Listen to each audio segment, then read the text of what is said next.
materi. Oke, baik. Materi yang pertama adalah akuntansi kewajiban jangka panjang.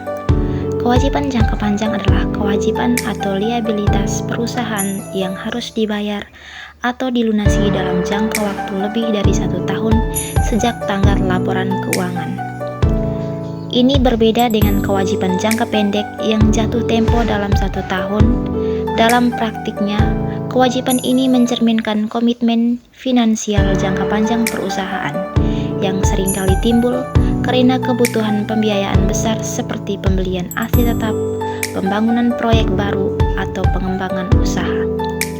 Dalam konteks usaha perjalanan wisata, kewajiban jangka panjang dapat muncul ketika perusahaan wisata mengambil pinjaman bank jangka panjang untuk membeli armada transportasi seperti bus pariwisata atau kapal wisata.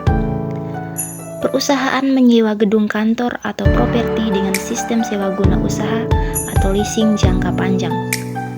Perusahaan mengeluarkan obligasi untuk mengembangkan destinasi wisata milik sendiri, misalnya resort atau taman rekreasi. Karena bisnis wisata membutuhkan aset fisik dan modal besar, terutama untuk skala menengah ke atas, pemahaman tentang kewajiban jangka panjang sangat penting agar perusahaan dapat mengelola risikonya dan tetap menjaga kesehatan keuangan. Karakteristik kewajiban jangka panjang: tidak segera jatuh tempo, memberikan waktu bagi perusahaan untuk mempersiapkan dana pembayaran. Biasanya berbunga, sebagian besar kewajiban jangka panjang memiliki biaya bunga yang harus dibayar secara periodik. Bisa dijaminkan. Perusahaan kadang harus memberikan jaminan aset atau kolateral, tercatat dalam neraca atau laporan posisi keuangan. Pada sisi liabilitas atau kewajiban jangka panjang bersama dengan keterangan tambahan di catatan atas laporan keuangan.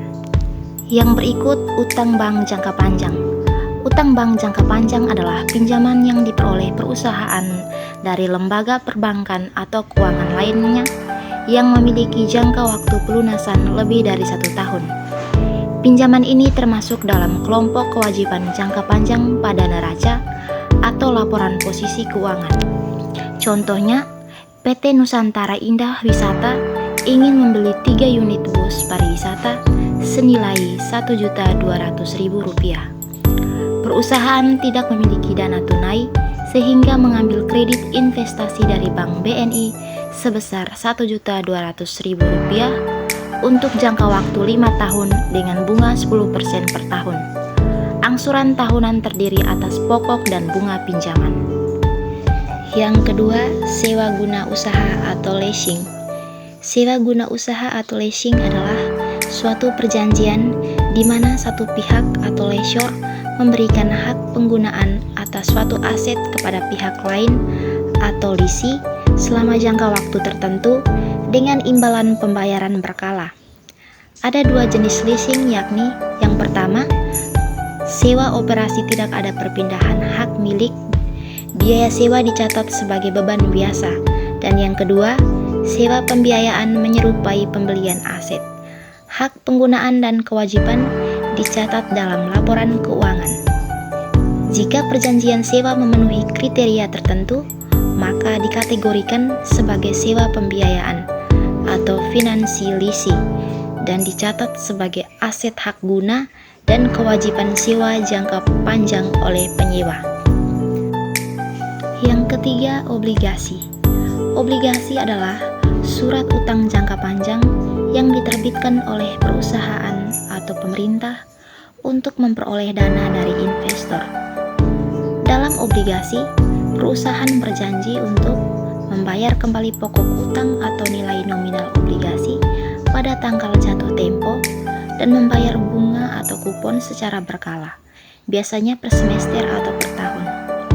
Perusahaan menerbitkan obligasi untuk mendapatkan dana besar sekaligus untuk jangka panjang, mengembangkan proyek baru seperti membangun hotel atau resort wisata, meningkatkan infrastruktur transportasi wisata, dan juga mendirikan cabang usaha atau pusat layanan pelanggan. Di sini saya memberi contoh, PT Pesona Wisata Indonesia menerbitkan obligasi sebesar 5 miliar dengan jangka waktu 10 tahun dan bunga tahunan atau kupon 8%. Yang pertama, jurnal saat obligasi diterbitkan. Kas, obligasi yang harus dibayar 5 miliar. Jurnal saat membayar bunga tiap tahun. Dan beban bunga sebesar 5 miliar sama dengan 400 juta. Jurnal saat jatuh tempo, obligasi yang harus dibayar, dan kas sebesar 5 miliar. Perbedaan obligasi dengan pinjaman bank. Aspek pemberi dana bisa diperdagangkan, jumlah minimal suku bunga persyaratan HUK, obligasi investor publik ya di pasar modal umumnya besar, lebih kompetitif, lebih kompleks. Izin OJK prospestus. Pinjaman bank, satu bank atau lembaga tidak bisa kecil menengah, bisa lebih tinggi. Sekian penjelasan materi dari saya. Terima kasih.